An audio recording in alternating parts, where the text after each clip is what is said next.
Olá, você está entrando na terceira parte da aula 29 de MA 091, que trata dos zeros de funções polinomiais. Nessa terceira parte da aula, vamos discutir quantos zeros reais uma função polinomial pode ter e vamos apresentar um resultado relacionado à decomposição dessa função polinomial em fatores.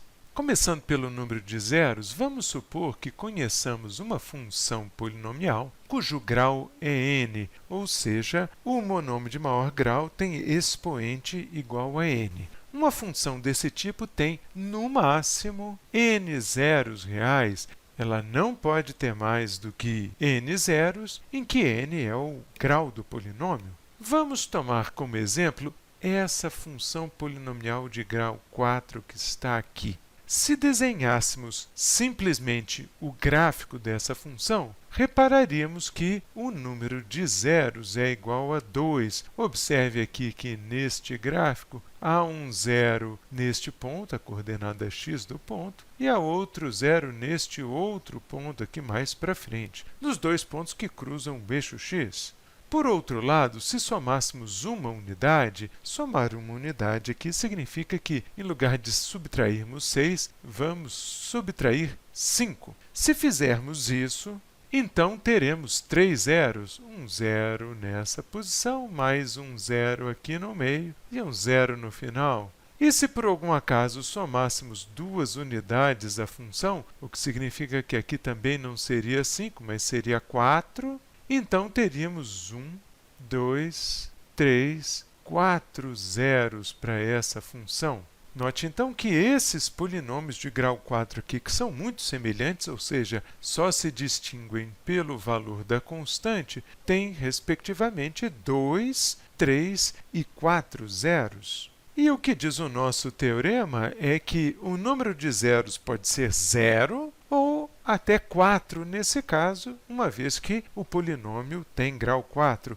E qual será a relação desse número de zeros reais que a função polinomial tem e a sua fatoração? Essa relação é dada por esse teorema que diz que todo polinômio que tenha coeficientes reais, aqueles coeficientes dos monômios, pode ser escrito como um produto de fatores lineares, que são fatores na forma x menos a, e fatores quadráticos irredutíveis, ou seja, fatores que envolvem x ao quadrado. Sendo assim, todo polinômio de grau n pode ser escrito como o produto de uma constante real, que aqui eu estou chamando de k, que vem a ser o coeficiente que multiplica o monômio de maior grau na expressão do polinômio, de fatores lineares na forma x menos a, e de fatores quadráticos que têm essa forma aqui, ax ao quadrado mais bx mais c.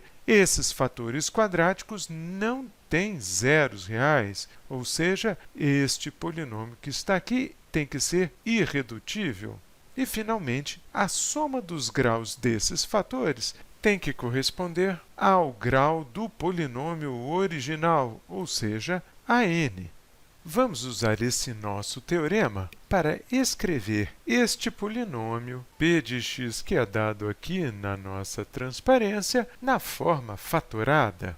Neste caso, apesar do polinômio ter grau 4 e de não sabermos, em geral, como obter as raízes de uma equação de grau 4, reparamos que não é necessário recorrer a uma cartomante para a obtenção de algumas raízes, já que é possível colocar x ao quadrado em evidência. Note que todos os termos do polinômio têm grau maior ou igual a 2. Nesse caso, então, colocando x ao quadrado em evidência, escrevemos o polinômio p como sendo x ao quadrado, que multiplica x ao quadrado menos 4x mais 13. Sendo assim, lembrando que o produto AB igual a zero somente se A igual a zero ou se B igual a zero, concluímos que p de x será igual a zero quando x for igual a zero, o que vem deste primeiro termo aqui, ou então quando x ao quadrado menos 4x mais 13 igual a zero,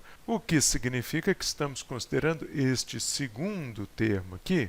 Vamos então tentar encontrar as raízes desta última equação quadrática. Fazendo isso pela fórmula de Bhaskara, reparamos que o discriminante é menor do que zero. E se o discriminante é menor do que zero, isso significa que a equação não possui raízes reais. Sendo assim, não é possível decompor este polinômio quadrático que aparece do lado esquerdo na equação como o produto de fatores lineares. Concluindo, então, o nosso exercício, dizemos que, como delta é menor do que zero, este polinômio não tem zeros reais. Então, o polinômio original será escrito como o coeficiente que multiplica x4 na expressão original, que era 1 e que não é apresentado aqui embaixo, vezes x ao quadrado, vezes este polinômio quadrático irredutível x ao quadrado menos 4x mais 13. Concluímos, assim, a fatoração de p. Se pudéssemos trabalhar com números complexos, poderíamos também fatorar o termo entre parênteses. Mas como estamos considerando aqui apenas números reais, já chegamos à solução do problema. A obtenção de zeros complexos de funções polinomiais é tratada nas seções 4.5 e 4.6 do livro-texto. Não deixe de dar uma olhada nessas seções para saber como isso é feito.